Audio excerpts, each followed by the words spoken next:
Ito ang kwento ng isang batang anak ng mga higante ngunit ipinanganak na maliit at mahina. Siya ay si Prinsipe Boggy. Normal na para kay Boggy ang pag-usapan siya ng mga tao kaya umaalis na lamang siya kapag alam niyang pinag-uusapan siya. Tumakas si Prinsipe Boggy sa palasyo para mamasyal. Sa kanyang pamamasyal ay nagkakilala sila ni Cage galing sa isang angkan ng mga magnanakaw at asasin.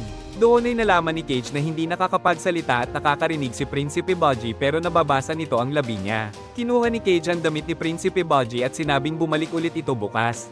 Pumayag naman si Prinsipe Boggy.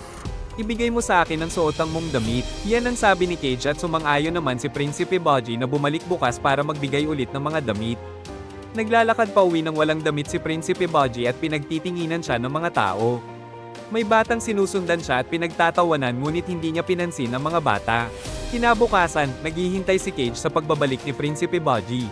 Naisip niya na baka ipahuli siya nito sa mga kawal. Dumating si Prinsipe Boggy mag-isa at suot ang magagarang damit para ibigay kay Cage. Umuwi uling walang damit si Prinsipe Boggy.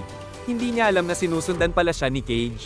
Nakita si Prinsipe Boggy ng kanyang inang Reyna at pinagalitan siya dahil wala siyang damit. Sinabi pa nito na mas bagay maging susunod na hari ang nakakabata niyang kapatid kaysa sa kanya. Umakyat na sa kanyang kwarto si Prinsipe Boggy para magbihis dahil gusto siyang makita ng mahal na hari. Sinundan ni Cage si Prinsipe Boggy at dito ay nakita niya itong umiiyak. Pinunasan ni Prinsipe Boggy ang kanyang luha at lumabas na ng kwarto.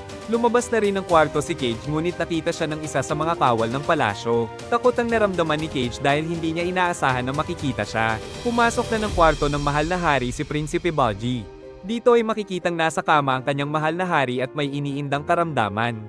Umuubo na ng may dugo ang mahal na hari at kinausap ng mahal na hari si Prinsipe Boggy. Dito ay sinabi niya na mahalaga siya sa kanya. Samantala, patuloy na tinutugis si Cage ng kawal ng palasyo. Ginamitan si Cage ng espada para hiwain ang kanyang palad. Hindi nagpatalo si Cage at inilibas niya rin ang kanyang kutsilyo.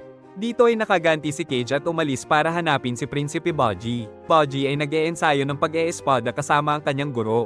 Hindi nagugustuhan ng kanyang guro ang kanyang galaw. Hinamon ni Prinsipe Deida sa isang duwelo ang guro. Tinanggap naman ito ng guro.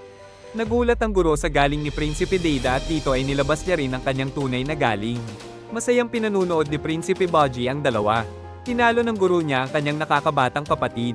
Hinamon naman ni Prinsipe Boggy si Prinsipe Deida para sila naman ang magduelo. Nagsimula na ang duelo ng dalawang magkapatid.